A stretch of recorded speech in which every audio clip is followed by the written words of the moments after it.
আসসালামু আলাইকুম। কেমন আছো সবাই? আশা করছি অনেক বেশি ভালো আছো। এই শীতের মধ্যে মাথা গরম করার মতো একটা খবর নিয়ে চলে আসছি তোমাদের সামনে। তোমরা অনেকেই বলেছিলে আমাকে যে অর্গানিক কেমিস্ট্রি বা জৈব রসায়ন নিয়ে একটু কথা বলতে। তো অনেকেই বলছে, যার জন্য আমি একটা কথা চিন্তা করলাম যে আসলে দুই একজনের উপকার করে লাভ নাই, আমাকে যারা ফলো করে তাদের জন্য কিছু করা যাক। তো আমি চিন্তা করে একটা জিনিস তোমাদের জন্য ভাবলাম যে অর্গানিক কেমিস্ট্রির এমন একটা সিরিজ বানাবো বা এমন একটা প্লে লিস্ট তৈরি করব, যেটা আসলে তোমার লাইফের সেরা একটা প্লে লিস্ট হবে ইনশাল্লাহ। এই প্লে লিস্টে তুমি বেসিক থেকে একদম অ্যাডভান্স থেকে প্রো লেভেলে যাইতে যা যা দরকার আমি ইনশাল্লাহ এই প্লে লিস্টে করিয়ে দেবো বা এই ভিডিওগুলোতে করিয়ে দেবো। তো ভাইয়া, আজকে এসএসসি এসএসসি লেভেলে যা যা দরকার অর্গানিক কেমিস্ট্রি তা নিয়ে কথা বলবো। কারণ এইচএসসি বা অ্যাডমিশনের জন্য অর্গানিক কেমিস্ট্রিটা অনেক একটু ডিফিকাল্ট টাইপ। কারণ এইচএসসিতে বা এসএসসিতেও অর্গানিক কেমিস্ট্রি বললে স্টুডেন্টের মাথা ব্যথা শুরু হয়ে যায়, অনেকের জ্বর চলে আসে, যেমন একটা ভাইটাল টপিক এটা। তো এই টপিক নিয়ে আসলে কথা বললে এইচএসসির জন্য অনেক বেশি কথা বলতে হবে। আর এসএসসিতে একটু তোমার সিলেবাসটা লিমিটেড, তোমার অত কিছু জানতে হবে না এইচএসসির তুলনায়। তারপরেও আমি এই ভিডিওগুলোতে তোমাকে তোমার সিলেবাসে আটকিয়ে রাখবো না। তুমি প্রত্যেকটা এমসিকিউ থেকে সিকিউ ফুল অ্যান্সার এবং ফুল মার্ক কীভাবে পাওয়া সেই স্ট্র্যাটেজিও এই ভিডিওগুলোতে থাকবে ইনশাল্লাহ। তো এই ভিডিওটা বা এই সিরিজের নাম দিয়েছি basic to pro series, advance দেইনি কিন্তু। দেখো, বেসিক টু প্রো সিরিজ, কারণ এই সিরিজে তুমি সিরিজটা শেষ করতে পারলে বা এই প্লে লিস্টটা শেষ করতে পারলে, এবং আমি যদি রেসপন্স পাই, আরেকটা কথা, আমি যদি রেসপন্স পাই তাহলে এই প্লে লিস্টটা শেষ হবে ইনশাল্লাহ। বাট আমি যদি রেসপন্স, একটা ভিডিও করার পর রেসপন্স না পাই, তাহলে হয়তো বা এই সিরিজটা সম্পূর্ণ হবে না। তো তোমাদের উপর ডিপেন্ড করবে যে আসলে সিরিজটা আসবে কি আসবে না। তো সিরিজটার নাম দিয়েছি বেসিক টু প্রো সিরিজ, কারণ এখানে তুমি বেসিক থেকে শুরু করে, ধরো তুমি আগে কিছু পড়ো নাই, তুমি অর্গানিক কেমিস্ট্রির কিছুই পারো না, তুমি আমি এসএসসি 26-এর কথা বলছি, কারণ 2 দিন পর তাদের এক্সাম, তারাও যদি কিছু না পড়ে তারাও আমার এই ভিডিওগুলো দেখলে ইনশাল্লাহ এবং সাথে সাথে প্র্যাকটিস করলে ইনশাল্লাহ ফুল অ্যান্সার করতে পারবে। তো এই সিরিজে, আচ্ছা বেশি কথা না বলি, কারণ বেশি কথা বললে হয়তো বা ভিডিওটা লং হয়ে যাবে। তো ভিডিও লং করব না, আমার ভিডিও লিমিটেড বা ছোট ডিউরেশন রাখার কারণে ছোট ছোট করে ভিডিও আপলোড করব ইনশাল্লাহ। তো তোমরা দেখতে থাকো এবং এনজয় করতে থাকো অর্গানিক কেমিস্ট্রি, এবং মন থেকে দূর করে দাও ভয় ভীতি যে অর্গানিক কেমিস্ট্রি কঠিন। এই জিনিসটা যখন তোমার মন থেকে ডিলিট করবা, তখন দেখবা ইনশাল্লাহ ভালো মতো এই চ্যাপ্টারটা করতে পারবা। তো শুরু করছি। এসএসসি 26-27 দুইটা করবে, বা 28-29 এরাও করতে পারবে, কারণ 29 বলছি মানে ক্লাস 8 হয়তো বা তারাও যদি এই প্লে লিস্টটা দেখে ইনশাল্লাহ আস্তে আস্তে সব বুঝে যাবে। তো শুরু করছি আল্লাহর নাম নিয়ে। আচ্ছা, ফার্স্টেই জানি যে জৈব যৌগ কেন পড়ব। আচ্ছা ভাই, আমরা একটা চ্যাপ্টারে ঢোকার আগে বা একটা চ্যাপ্টারে পড়া শুরু করার আগে যদি আমরা জানি যে আমাদের এই চ্যাপ্টারটা আসলে রিয়েল লাইফে বা বাস্তবিক লাইফে কোন জায়গায় লাগে বা কোন জায়গায় এই চ্যাপ্টারটার ব্যবহার হয়, এটা যদি আমি জানি, তাহলে দেখবা ওই চ্যাপ্টারের প্রতি একটা ফিল আসবে বা ওই চ্যাপ্টার পড়তে একটু মজা লাগবে। আর যদি তুমি কোনো টপিক পড়তে মজা পাও ভাইয়া, তাহলে দেখবা একদম মন থেকে করতে পারবা। এখন তুমি যদি আসলে ওই যে ম্যাথের মতো প্যাচ লাগাও জিনিসগুলা, তাহলে দেখবা তোমার মাথায় ঢুকতেছে না ভালো মতো। তো ভাইয়া, আজকের এই ভিডিওটা আমি করব মানে একদম বেসিক, তোমার অর্গানিক কেমিস্ট্রিতে ঢোকার আগে যা যা লাগবে তোমার আজকের এই ক্লাসে কভার হয়ে যাবে ইনশাল্লাহ। তারপর থেকে অর্গানিকের মেইন আলোচনা শুরু হবে। বাট আজকের ক্লাস যদি মিস করো, তাহলে তুমি পরের ক্লাসগুলো কখনোই ভালো বুঝতে পারবে না। সো আজকের ক্লাস দেখতেই হবে। তো জৈব যৌগ কেন পড়বো, এই জিনিসটার উত্তর যদি আমরা খুঁজতে যাই, তাহলে দেখো কিছু ছবি আছে এখানে। আচ্ছা ভাইয়া, আমরা যদি কখনো বাইক নিয়ে বের হই, একটা ট্যুরে যাই, বাইক নিয়ে বের হই, তখন বাইক বা কার নিয়ে বের হই, তখন কী লাগে ভাইয়া? তখন আসলে তেল লাগে গাড়িতে, তাই না? ডিজেল লাগে, পেট্রোল লাগে, এগুলোর দরকার পড়ে। এমনকি কিছু কয়েকশো কিলোমিটার যাওয়ার পর আমাদের মোবাইল চেঞ্জ করতে হয়। তো এই জিনিসগুলো ভাইয়া কই থেকে আসে? দেখো, এই যে তেল, এই তেলগুলোও ভাইয়া অর্গানিক কেমিস্ট্রি বা জৈব যৌগের অন্তর্ভুক্ত। জৈব যৌগ থেকেই এই তেলের উৎপত্তি। আবার ভাইয়া, আমরা যখন সকালে ঘুম থেকে উঠেই কী করি? বা ফার্স্টে কি ব্রাশ করবো না? ব্রাশ করা লাগবে। তো ব্রাশ করার জন্যে আমাদের কি দরকার? ব্রাশ দরকার। আর কি দরকার? টুথপেস্ট দরকার। এটাও ভাইয়া জৈব যৌগেরই অন্তর্ভুক্ত। আবার ভাইয়া আমরা যখন গোসল করি, গোসল করার সময় কি খুঁজি? নর্মালি শ্যাম্পু বা সাবান টাবান এগুলো খুঁজি। তো এগুলাও ভাইয়া এগুলাও জৈব যৌগেরই অন্তর্ভুক্ত। আবার ভাইয়া আমরা যদি কিছু খাই, ধরো ওই যে ঘরে বাজারের একটা ইয়ে আছে না, হানিনাট, ঘরে বাজারে জামশুদ মজুমদার, মেবি জামশুদ মজুমদার, আচ্ছা জামশুদ মজুমদারের ভিডিওতে বলে কি অর্গানিক মধু, অর্গানিক হানিনাট চায়, অর্গানিক হানি বিক্রি করে। তো ওগুলো আসলে ভাই অর্গানিক বলতে কি বোঝায়? আবার এমনকি এখন অনেক ছেলেপেলে আছে যে সেলুনে যায়, সেলুনে বা অনেক মেয়ে বিউটি পার্লারে গিয়ে বলে কি ভাই যে অর্গানিক ফেসিয়াল দরকার। অর্গানিক এই জিনিসটা কি? এই জিনিসটা ওরা আসলে অর্গানিক কি মিন করে আমি বুঝি না, বাট অর্গানিক এই মধুটাও আসলে জৈব যৌগেরই উৎপত্তি বা ওখান থেকেই আসছে। তারপরে দেখো আমাদের যদি কোনো অসুখ হয় তাহলে আমরা কি করি ভাইয়া? আমরা কি ডাক্তারের কাছে যাই। তো ডাক্তার আমাদের কি দেয়? ডাক্তার আমাদের ভাইয়া বিভিন্ন রকম ওষুধ খেতে দেয়। তো ভাইয়া এই ওষুধগুলোও জৈব যৌগেরই অন্তর্ভুক্ত, জৈব যৌগ থেকেই এই ওষুধগুলার উৎপত্তি। তাহলে ভাইয়া একটা চ্যাপ্টার আমাদের দৈনন্দিন জীবনে যা যা দরকার সবই কভার করতেছে। তাহলে ওই চ্যাপ্টার জানা বা ওই চ্যাপ্টার সম্পর্কে বিস্তারিত জানা কিন্তু তোমার উপর ফরজ হয়ে গেছে। তুমি যদি অ্যাজ এ সায়েন্সের স্টুডেন্ট তুমি ক্লাস 9-এ কেমিস্ট্রি পড়ো, বাট এগুলা সম্পর্কে তোমার ধারণা নাই, তাহলে ভাই একটু জিনিসটা কেমন জানি হয়ে গেল। তো অ্যাজ এ সায়েন্স স্টুডেন্ট হিসাবে তোমার এগুলা অবশ্যই জানা লাগবে। তো ভাই এখন আসি জৈব যৌগের ইতিহাস নিয়ে। কারণ একটা জিনিস আমি পড়বো, ওই জিনিসের উৎপত্তি জানি না, তার জন্ম কীভাবে হলো জানি না, তার বাবা মাকে জানি না, ওই জিনিসটা ফিল পাবো না আসলে। তো ফিলের জন্য তোমার এই ছবিটা নিছি, এই ছবিটা তোমার বই থেকে কপি করছি। এই ছবিটা আমি একটু পড়ে যাচ্ছি। আগে ফার্স্টেই বলি ভাইয়া, আমি তোমাকে তোমার সিলেবাসে আটকায় রাখবো না। সিলেবাসে আটকায় রাখবো না বিষয়টা এমন না যে আবার এমন কিছু কথা বলবো যেগুলো তুমি বুঝবা না বা যেগুলো তোমার দরকার নাই কখনো, এগুলাও করবো না। এমনভাবে জিনিসগুলো তোমার সিলেবাসের সাথে রিলেট করব যাতে তোমার এমসিকিউ প্লাস সিকিউ দুইটাই কভার হয়ে যায় ইনশাল্লাহ। তো একটু দুই একটা কথা একটু অ্যাডভান্স না বললেও ভালো লাগবে না। তো ফার্স্টে বলি যে অর্গানিক কেমিস্ট্রির ইতিহাস যখন আমরা ঘাঁটতে যাব তখন আমরা একটা জিনিস দেখতে পাবো যে, দেখো সালটা একটু মনে রাখো, 1815 সালে খ্রিস্টাব্দে বিজ্ঞানী, সরি এখানে বার্জেলিয়াস না বার্জেলিয়াস হবে, বার্জেলিয়াসের প্রাণশক্তির মতবাদ, বা এটা একটু টাইপ মিস্টেক হয়েছে, ভাইটাল ফোর্স থিওরি। এই ফোর্সটা থিওরিটা কি ভাই? আচ্ছা 1815 সালে বিজ্ঞানী বার্জেলিয়াস একটা মতবাদ দেয়, মতবাদটার নাম প্রাণশক্তি মতবাদ। এই প্রাণশক্তি মতবাদটা কি ভাইয়া? বিজ্ঞানী বার্জেলিয়াস ওই টাইমে মনে করলেন যে জৈব যৌগ উদ্ভিদ ও প্রাণীর দেহ থেকেই আসে। কি ভাই?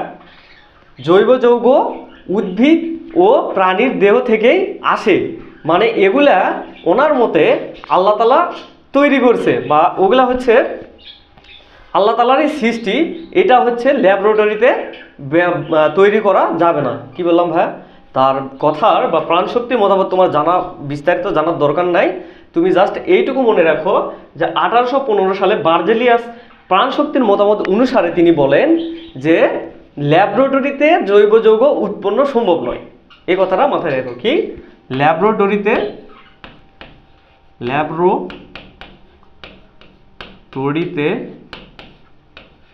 জৈব যৌগ তৈরি সম্ভব নয়।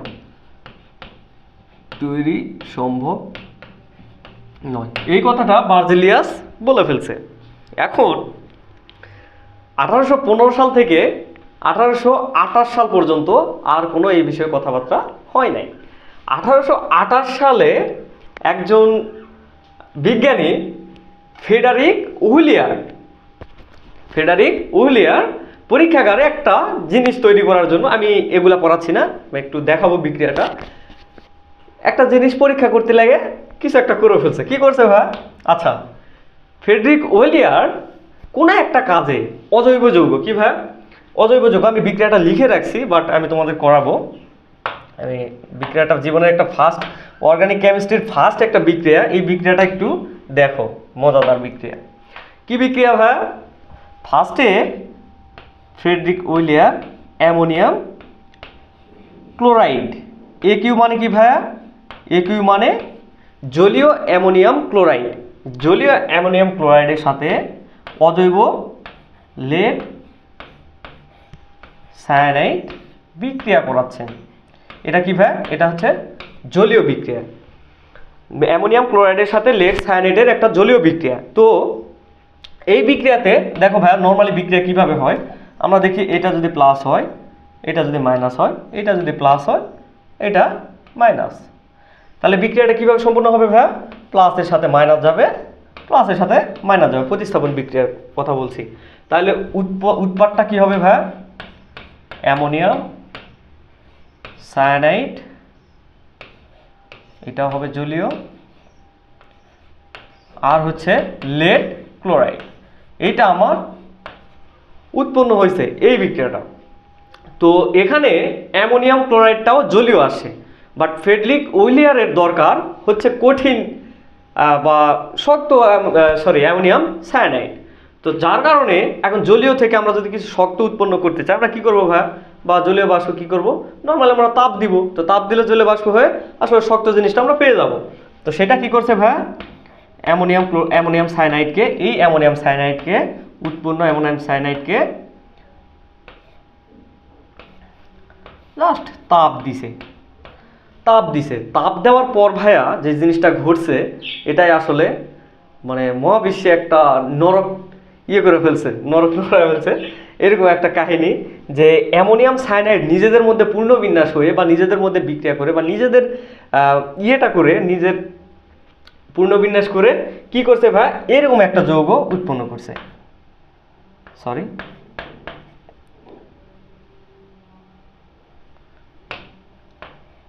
NH2 NH2, এই যে ভাই এই যৌগটা তৈরি করে ফেলছে। যখন এই যৌগটা উৎপন্ন হয়েছে তখন উইলিয়ার ভাবেন যে কিরে ভাই, এই যৌগটা তো চেনা চেনা লাগছে, এই যৌগটার নাম ইউরিয়া, এই যৌগটার নাম ভাই ইউরিয়া। তখন উইলিয়ার ভাবছে বা তিনি চিন্তা করেছিল, ওই যে 1815 সালে বার্জেলিয়াস একটা ঘটনা বলে গেছিল যে ল্যাবরেটরিতে জৈব যৌগ উৎপন্ন সম্ভব নয়। তার মানে তার কথাটা কি ছিল? তার কথাটা ভুল ছিল। এবং এই প্রথম ফ্রেডরিক উইলিয়ার ল্যাবরেটরিতে জৈব যৌগ উৎপন্ন করে ফেলছে। তো ভাই কি এটা আসলে অনেক বিজ্ঞানী চিন্তাও করতে পারে না যে ল্যাবরেটরিতে পসিবল, কারণ বার্জেলিয়াস বলে গেছিল। বাট ফ্রেডরিক উইলিয়ার প্রথম জৈব যৌগ ল্যাবরেটরিতে উৎপন্ন করে ফেলছে। এখন ভাইয়া বার্জেলিয়াসের আগে কি ইউরিয়া ছিল না? দেখো ইউরিয়া উৎপন্ন করার পর আসলে কি একটা ঘটনা ঘটছে। দেখো যে ফ্রেডরিক উইলিয়ার ইউরিয়া আবিষ্কারের আগে এই ইউরিয়াটা আসতো ভাইয়া ইউরিন থেকে। কই থেকে ভাইয়া? ইউরিন থেকে। ইউরিন কি সেটা কি বলতে হবে? বলতে হবে না। এই ইউরিন থেকে আগে আসতো ইউরিয়া, যা কাজে লাগতো কিসে জানো? যা কাজে লাগতো আমরা যে পোশাক পরি না ভাইয়া, এই পোশাক ড্রাই করতে বা এই পোশাক তোমার হচ্ছে রং বা পোশাকের রংগুলা করতে আগের মানুষজনগুলো কি করতো? এই ইউরিন থেকে ইউরিয়া নিয়ে এই কাজটা করতো। আসলে মানে কেমন লাগছে না ভাইয়া? যে আমার কেমন গন্ধ লাগছে। আসলে বিষয়টা তখন ওই রকম ছিল। বাট এই যে ফ্রেডরিক উইলিয়ার যখন ল্যাবরেটরিতে ইউরিয়া তৈরি করলো, তখন থেকে আসলে আমাদের কি ভালো হয়েছে না খারাপ হয়েছে? এখন যদি হয়তো কেমন হয়তো বিষয়টা অন্যরকম হইতো। সো আমাদের জন্য অবশ্যই ভালো হয়েছে। তাহলে বার্জেলিয়াসের প্রথম মতবাদটা কে ভাঙলো ভাই? ফ্রেডরিক উইলিয়ার। যার জন্য ফ্রেডরিক উইলিয়ারকে বলা হয় কি ভাই? জৈব যৌগের জনক। মানে এই ব্যক্তির যদি জন্ম না হতো তাহলে আজকে আমাদের এই চ্যাপ্টার নিয়ে মাথা ঘামাতে হতো না, এই চ্যাপ্টার আমাদের পড়তে হতো না। এখন অনেকেই এই চ্যাপ্টার আসলে বলে যে কে আবিষ্কার করছে একটু গালি দেয়। আর তোমরা যদি মনে চায় এদের গালি দিতে পারো। এখন তোমার বইয়ে আসি, এটা হচ্ছে ইতিহাস ভাই, এটাই জৈব যৌগের ইতিহাস, এইভাবে জৈব যৌগ আসছে। তো তোমার বই থেকে একটু দেখায়, তোমার বইয়ে এই ছবিটা আছে ফার্স্ট পেজে। তো এখান থেকে কিছু এমসিকিউ লাগবে। এমসিকিউটা হচ্ছে দেখো, প্রথম এমসিকিউ, এই পৃথিবীর বয়স প্রায় 4.54 মিলিয়ন বছর। এই কোশ্চেনটা তোমাদের পরীক্ষায় আসতে পারে যে পৃথিবীর বয়স কত এখন, এটা আসলেও আসতে পারে।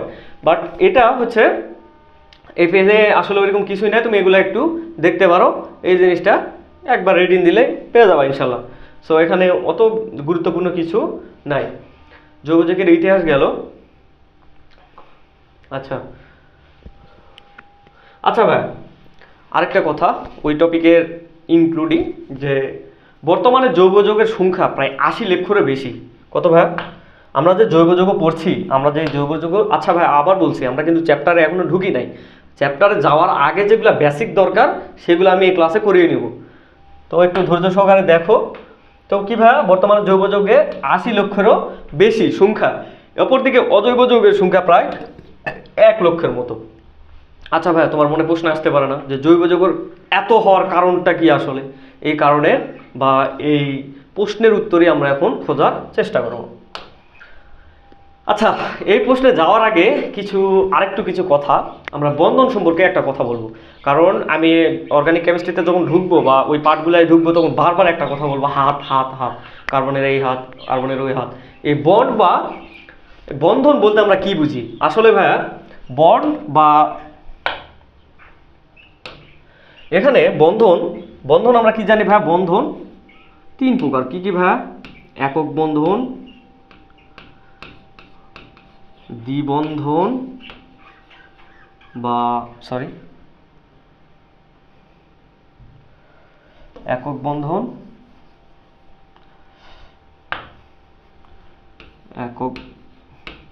বন্ধন, দ্বিবন্ধন এবং ত্রিবন্ধন। এটা আমরা আশা করি জানি। তাও বলে রাখছি যে বন্ধনটা 3 প্রকার। এই প্রকারটা কিভাবে আসে বা কিভাবে নির্ণয় করবো এই জিনিসটা আমি দেখাবো। বাট একক বন্ধন আমরা বলতে কি বুঝি ভাই? এইটা হচ্ছে একক বন্ধন। দ্বিবন্ধন বলতে কি বুঝি ভাই? 2টা হাত, এটা হচ্ছে দ্বিবন্ধন। ত্রিবন্ধন বলতে কি বুঝি ভাই? এটা হচ্ছে ত্রিবন্ধন। এখানে একটু অ্যাডভান্স একটু কথা মনে রাখবো, যে যখন একক বন্ধন হয় সেই বন্ধনটার নাম হচ্ছে সিগমা বন্ধন। কি বন্ধন ভাই? সেই বন্ধনটার নাম হচ্ছে সিগমা বন্ধন। একক বন্ধন মানে সিগমা বন্ধন। সিগমাকে আমরা কি দ্বারা প্রকাশ করি ভাই? এইরকম একটা ইয়ে দিয়ে প্রকাশ করি। কেন বলছি একটু বলছি। সিগমা বন্ধন এটা হচ্ছে যখন দ্বিবন্ধন থাকে তখন আমরা কি বলবো? একটা সিগমা আর একটা পাই বন্ধন। কি বললাম ভাই? একটা সিগমা আর একটা পাই বন্ধন। এটা একটু অ্যাডভান্স, তুমি যদি না বুঝো কোনো টেনশন নাই, আছি ভাই। এখানে যখন দেখবা 3 বন্ধন, তখন কি ভাই? তখন এই দুইটা পাই বন্ধন, এই একটা সিগমা বন্ধন। এটা কেন বললাম ভাই? কারণ তুমি যখন অ্যালকেন, অ্যালকিন, অ্যালকাইনের বিক্রিয়াগুলো করবা তখন দেখবা অ্যালকেন একটু শক্তিশালী, তার চাইতে কম শক্তিশালী অ্যালকিন, অ্যালকাইন এগুলা। তো ওগুলা এই জিনিসটা জানলে ওই জিনিসটা সহজ হবে ইনশাল্লাহ।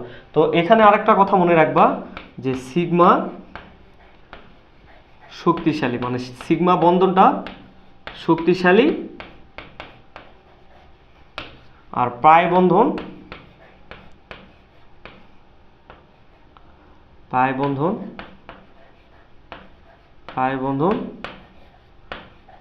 দুর্বল, তুলনামূলক দুর্বল, এর চাইতে তুলনামূলক দুর্বল। জাস্ট এই লাইনটা একটু মনে রাখো, আচ্ছা, এখন ভাই এই বন্ধন আসলে, এখন দেখো আরেকটা জিনিস, যে বন্ধন আমরা কি বা বন্ধন কিভাবে বের করব, এই জিনিসটা কিভাবে বের করব, মানে কিভাবে এই জিনিসটা রিলেট করব। আচ্ছা, আমি তোমাকে একটা কথা বলি, যে কার্বনের যোজনী কত, নাইট্রোজেনের যোজনী কত, হাইড্রোজেনের যোজনী কত, যেটা যার যোজনী সেইটাই তার হাত। মানে কি ভাইয়া, আমি কার্বন নিয়ে কথা বলি, কার্বন নিয়ে কেন কথা বলছি এত, তারপরে পরে দেখছি। আমি কার্বন নিয়ে যদি কথা বলি, কার্বনের ইলেকট্রন বিন্যাস কত ভাইয়া? Carbon 6, 1s2, 2s2, 2p2, 2 4 6। এটা হচ্ছে কার্বনের ইলেকট্রন বিন্যাস। এখন এই জিনিসটা যদি আমরা অরবিটালে দেখি, অরবিটালে দেখলে কি হবে ভাইয়া, বা উত্তেজিত অবস্থায় এর ইলেকট্রন বিন্যাস কেমন হবে? উত্তেজিত অবস্থায় তুমি আশা করি পর্যায়বৃত্ত ধর্ম বা ইলেকট্রন বিন্যাস এই জিনিসগুলো, এই চ্যাপ্টারটা ভালো করে পড়ছো। তো ওটা যদি নাও পড়ো এই জিনিসটা হয়তো বুঝতে একটু কষ্ট হবে, বাট একটু দেখো বুঝবা। তো কিভাবে এটা 1 2 3 4, এখানে কয়টা ভাইয়া? 4টা আছে, 4টা অরবিটাল সিঙ্গেল আছে। তার মানে কি ভাইয়া, কার্বনের যোজনী কত? কার্বনের যোজনী 4, যার জন্য আমরা বলি কার্বনের হাত 4টি। কার্বনের হাত কয়টি ভাইয়া? কার্বনের হাত 4টি। আমরা কিভাবে দিই? আমরা 4টি হাত সিঙ্গেল সিঙ্গেল ভাবে দিব। তাহলে কিভাবে দিব? কার্বন 1 2 3 4, এটা হচ্ছে কার্বনের হাত। আবার নাইট্রোজেনের ক্ষেত্রে কি ভাই? নাইট্রোজেনের কত? 7। এটাকে উত্তেজিত অবস্থা আমরা কিভাবে বলবো? 1s2 2s2 2p3 2p3। এটা কেমন হবে ভাইয়া? এটাও হবে এরকম।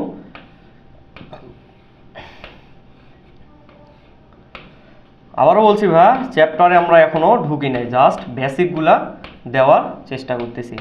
এখানে ভাইয়া সিঙ্গেল বন্ড কয়টা বা অরবিটাল কয়টা সিঙ্গেল আছে? 3টা। যার জন্য ভাইয়া আমরা কি বলবো? নাইট্রোজেনের হাত কয়টা? 3টা। নাইট্রোজেনের হাত 3টা। আমরা কিভাবে দিব? আমরা এরকম ভাবে দিতে পারি, সিঙ্গেল সিঙ্গেল ভাবে 3টা দিতে পারি, অথবা এরকম ভাবেও আমরা দিতে পারি। তো এগুলো হাত কোনটা কেমন ভাবে দিব, এগুলো নিয়ে বিস্তারিত আলোচনা পরে করা হবে। এখন যদি আমি অক্সিজেনের ক্ষেত্রে বলি, অক্সিজেন কত ভাই? অক্সিজেন 8।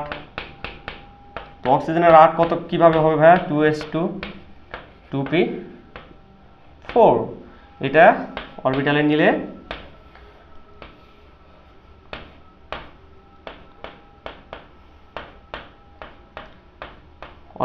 কি হবে? 2টা সিঙ্গেল হাত। তার মানে কি? অক্সিজেনের 2টা হাত, অক্সিজেনের 2টা হাত, অক্সিজেনের 2টা হাত। এইভাবে ভাইয়া তুমি কি করবা? এইভাবে তুমি হাইড্রোজেন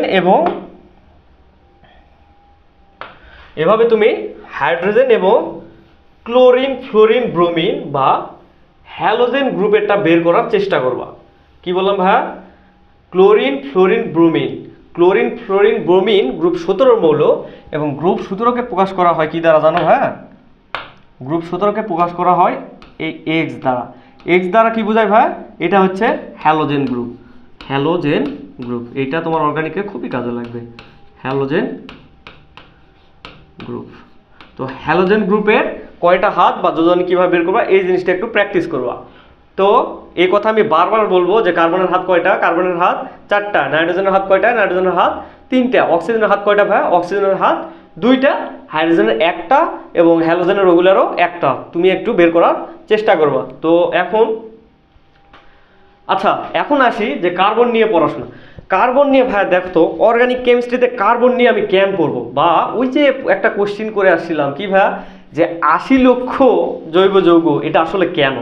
এটা আসলে ভাই কার্বনের 3টা ধর্মের কারণে। সেই ধর্মগুলো কি ভাই? 3টা ধর্মের মধ্যে আছে কার্বনের ক্যাটিনেশন, সমানুতা, পলিমারকরণ। এই জিনিসগুলা কি ভাই? কার্বনের ক্যাটিনেশন ধর্ম, সমানুতা, পলিমারকরণ, এই জিনিসগুলা কি? এটা হচ্ছে কার্বনের ক্যাটিনেশন হচ্ছে যে কার্বনের 4টা হাত, 4টা হাতের মধ্যে ও 4টা জিনিস রিপ্লেস করতে পারে। মানে কি ভাইয়া? কার্বন, ধরো এটা কার্বনের কয়টা হাত ভাইয়া? কার্বনের 4টা হাত। এই 4টা হাতে ও 4টা মৌলের সাথে যুক্ত হতে পারবে। মানে এখানে ধরো একটা হাইড্রোজেন, এখানে ধরো নাইট্রোজেন, এখানে দিলাম অক্সিজেন, এখানে ধরো ক্লোরিন, এরকম 4টা জিনিসের সাথে যুক্ত হতে পারবে। মানে তুমি এরকম ভাবে ভাবো তো ভাইয়া, তোমার একটা বন্ধু আছে,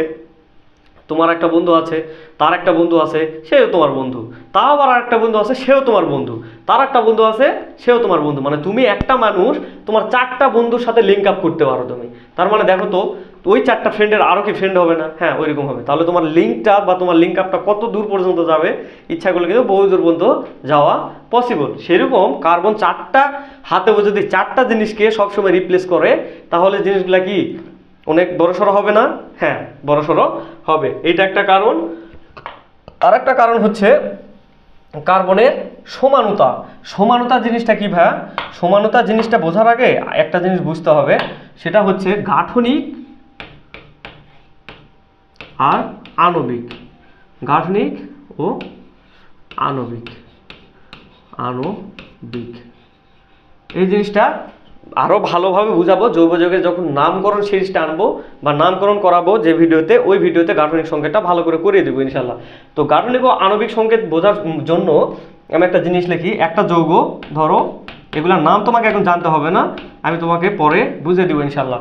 এটা হচ্ছে আণবিক সংকেত। আণবিক সংকেত কি? আণবিক সংকেত জাস্ট হচ্ছে সেই মৌলটা দিব বা মৌলগুলা লিখবো, কোনো বন্ধন দিব না। এটা আসলে এটাও দেওয়ার দরকার নেই, এগুলা বন্ধন কোনো বন্ধন দিব না, এরকমভাবে মৌলগুলা জাস্ট দিয়ে দিব। আর গাঠনিক সংকেতটা কি ভাইয়া? গাঠনিক সংকেতটা হচ্ছে এই মৌলগুলোকে ভাঙিয়ে লেখা। মানে কি ভাই, এখানে কার্বন কয়টা আছে? কার্বন 2টা। কার্বন কয়টা হাত ভাইয়া? কার্বনের 4টা হাত না, একটা দিছি, তাহলে কয়টা হাত হবে? দেখো, এটা হচ্ছে হাত দিয়ে দিলাম, এগুলাই হাইড্রোজেন দিয়ে দিব, বাকি হাইড্রোজেনগুলো দিয়ে দিব। দেখো জিনিসটা কিন্তু সেম। এখানে দেখো তো ভাইয়া, এখানে কার্বন আছে কয়টা? কার্বন আছে 2টা। হাইড্রোজেন আছে কয়টা? হাইড্রোজেন আছে 6টা। এখানে দেখো ভাইয়া, এখানে কার্বন আছে কয়টা? 2টা, এবং হাইড্রোজেন আছে কয়টা? 1 2 3 4 5 6টা। মানে আণবিক সংকেত আর গাঠনিক সংকেত সেম, বাট এদের স্ট্রাকচারাল গঠনটা কি ভিন্ন। আরেকটা যোগ দেখি ভাই, আরেকটা হচ্ছে CH3 CH2 সরি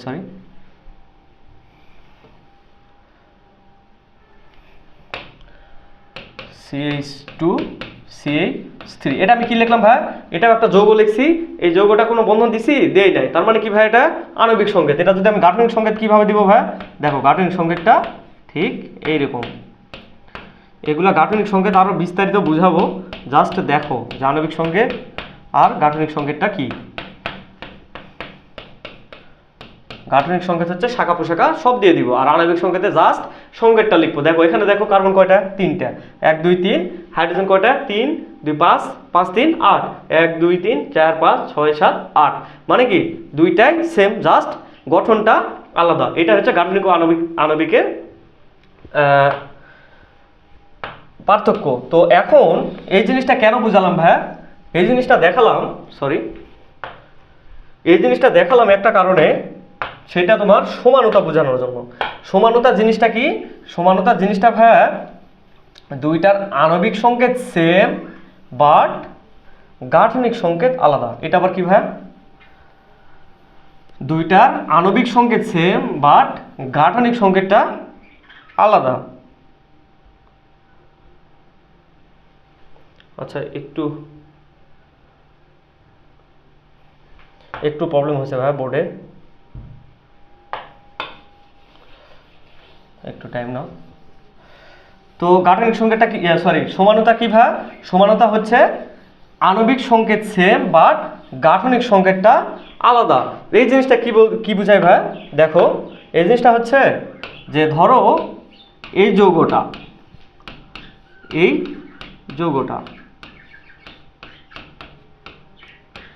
এটা একটা যৌগ। এই যৌগর দেখো কি কতভাবে রিপ্লেস করা পসিবল। আমি যদি ভাইয়া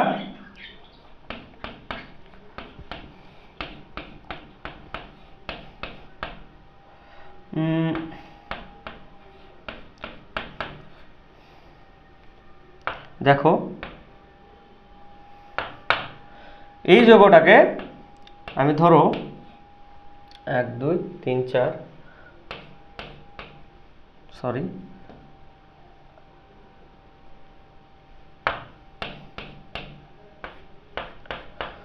এখানে কি দিলাম ভাইয়া?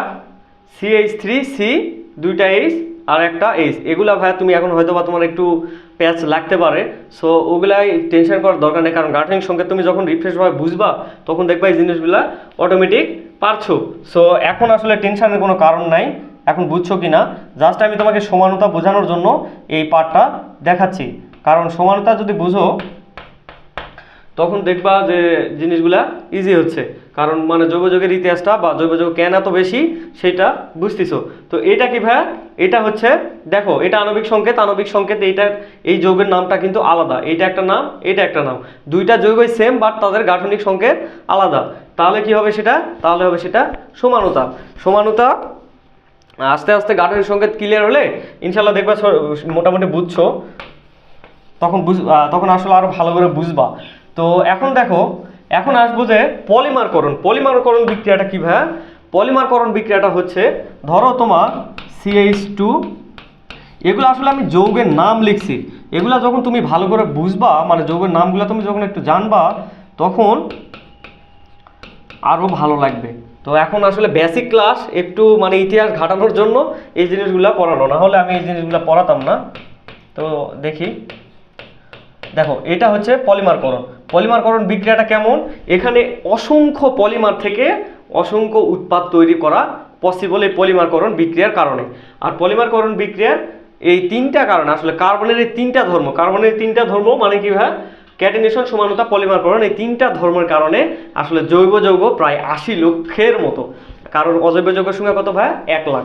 তাহলে আচ্ছা দেখো তো, এই তিনটা আসলে মনে নাও থাকতে পারে, তার জন্য একটা ট্রিক, যে তুমি ভাইয়া নায়িকাদের নাম শুনছো তাই না, ইন্ডিয়ার একটা নায়িকা ক্যাটরিনা, তো তাকে স্মরণ করে বলবা।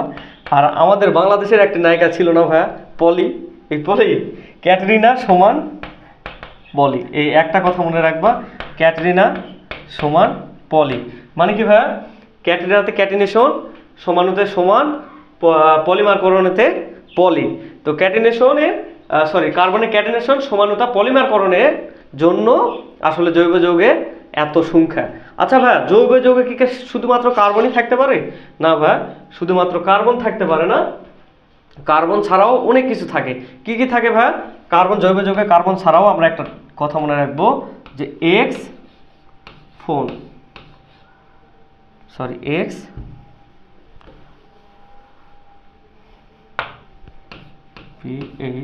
PHON, এই এক্স ফোন কার্বন ছাড়াও এগুলাও জৈব যৌগে থাকে। এক্স মানে কি ভাই, এটা আমি আগেই বলছি, এক্স কি বোঝায়, হ্যালোজেন গ্রুপ বোঝায়। তো হ্যালোজেন গ্রুপে কি কি আছে, chlorine, fluorine, bromine, iodine, chlorine, fluorine, bromine, iodine, এই জিনিসগুলা আছে, এগুলাকে হ্যালোজেন বলে। পিতে phosphorus, hydrogen, oxygen, nitrogen, carbon ছাড়াও এগুলাও তোমার কি থাকতে পারে জৈব যৌগে। তো ভাই এগুলাই আসলে মোটামুটি বেসিক ছিল, মোটামুটি এই কথাগুলা তোমার আমার এই পার্টের বন্ধন পার্টটা প্লাস হচ্ছে কার্বনের 4টা হাত, এগুলা যদি তুমি জানো, একটু মনে থাকে তোমার, তাহলে পরের ভিডিওতে দেখবা মোটামুটি গাঠনিক সংকেত, আণবিক সংকেত আরও ক্লিয়ার হবে ইনশাল্লাহ। তো এখন আসলে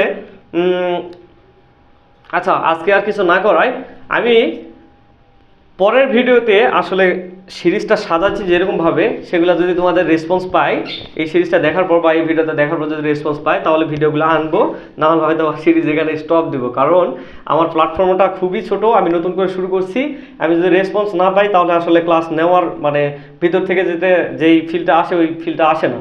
তো ভাইয়া, তোমাদের আসলে ক্লাসটা কেমন লাগলো, এবং জৈব যৌগের বেসিক ক্লাসটা আমি আসলে এই ক্লাসে কিছুই করাই নাই, এই ক্লাসে আসলে তোমার উৎপত্তি এবং ইতিহাসটা জানাইছি জাস্ট, যার জন্য যার কারণে হয়তো বা তোমার ভিতরে একটু ফিল জাগতে পারে যে না, জৈব যৌগ আমি পড়বো, জৈব যৌগ আমাকে ভালো লাগানো উচিত, জৈব যৌগ আমার পড়া উচিত, এবং এখান থেকে আসলে শিওর মার্ক পাওয়া যায়। কারণ এই বিক্রিয়াগুলো তুমি যদি একবার ভালো করে পারো, দেখবা যে শিওর মার্ক, স্যার এখানে মার্ক কাটার কোনো অপশন নাই।